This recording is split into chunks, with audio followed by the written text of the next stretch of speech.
রামচন্দ্র এসেছে, বিমাতা কৈকেয়ীকে জোর করে ধরেছে।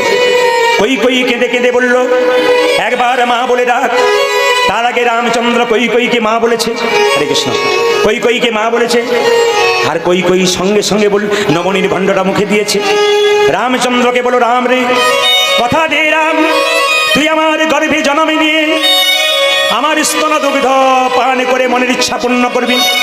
বলে, মা গো, এ জন্মে তো কথা দিতে পারলাম না, আগামী দাপরে কংসের কারাগারে তুমি হবে দৈবকী, আমি হব কৃষ্ণ, তোমার গর্ভে জন্মে নেব, তোমার স্তন দুগ্ধ আমি পান করতে পারবো না, তবে তোমার গর্ভে জন্মে নিয়ে তোমার স্তন দুগ্ধ পান করি তোমার মনের বাসনা পূর্ণ করব।